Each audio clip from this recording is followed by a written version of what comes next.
Gharama za mradi. Ndugu Mheshimiwa Mwenyekiti wa Chama cha Mapinduzi wilaya ya Mbozi, hadi kukamilika mradi huu unategemea kiasi cha shilingi milioni 500. Mchango wa nguvu za wananchi kiasi cha shilingi milioni 7,760,000 na kufanya jumla ya shilingi milioni 46. Kwa kazi za ujenzi wa OPD na jengo la mama na mtoto na upasuaji maabara ya jengo la kufulia, ambapo hadi sasa jumla ya shilingi milioni 510,660 zimetumika na vifaa ambavyo vipo bohari ambavyo vinaendelea na kazi vina thamani ya shilingi milioni 9,713,500.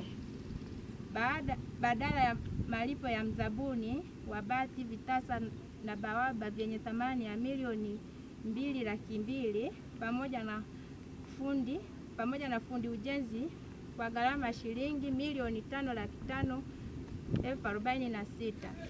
Salio mpaka sasa ni shilingi 100,000. Mheshimiwa Mwenyekiti wa Chama cha Mapinduzi wilaya ya Mbozi, majengo yaliyojengwa mpaka sasa hivi ni ujenzi wa vyoo matundu 8, jengo la kuona wagonjwa wa nje OPD limekamilika kwa 100% na ambapo tayari imeshaanza kutumika kwa kuhudumia wagonjwa wa nje. Ujenzi wa kichomea taka na shimo la kutupa kondo la nyuma linatumika.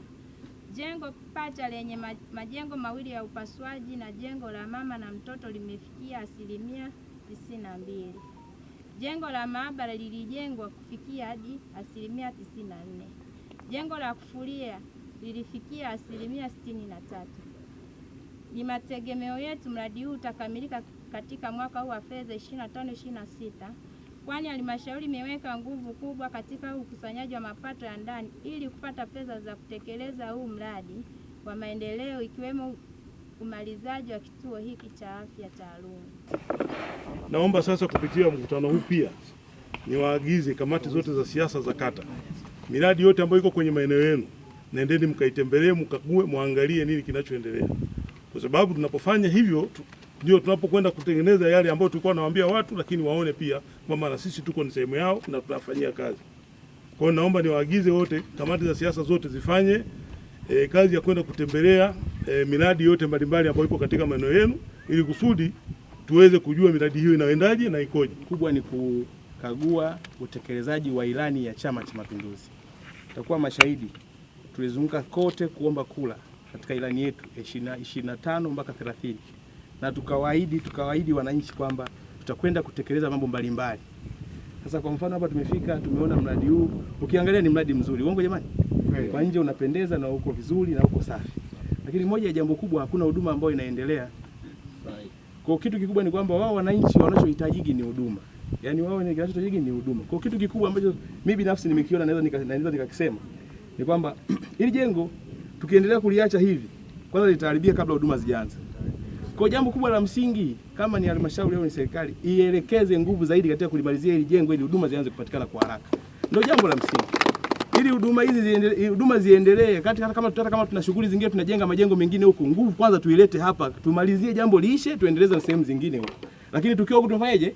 Tumalize. Tushukuru wananchi wa kata ya Arungu kwa jinsi ambavyo washajitolea vya kutosha kwenye mradi huu, wajitolea sana. Ndio maana umeziona hata kamati zipo, na ni moja ya miradi ambayo tulipongeza wakati uliopita kwenye ziara tuliokuja kukagua hapa. Ziara yetu ilikuwa ni ya kuja kukagua, kufanya ukaguzi, lakini na kuangalia.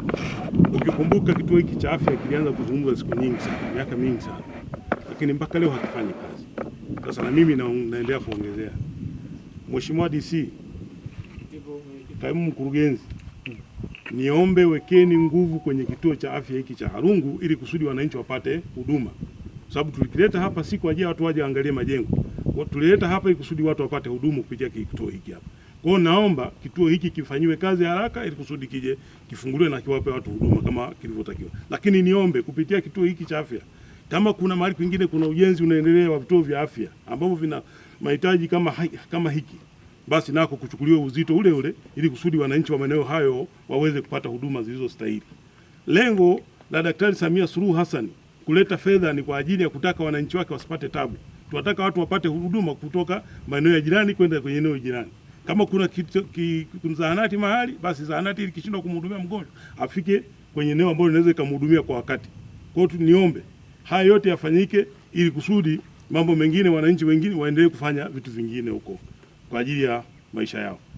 Baada ya kusema hayo, mimi niwashukuru tena wananchi wenzangu, lakini niwashukuru na watumishi, na niwakumbushe, niendelee kukumbusha, sote tunafanya kazi moja ya kumhudumia mwananchi huyu. Kwa hiyo tusifike mahali kufikiri tunapofika tukazungumza haya pengine tunakuja tuna jaziba au tuna nini. Hapana, lengo ni kwamba kuhakikisha hawa watu wanapata huduma kwa wakati ambao ulikusudiwa. Asanteni sana.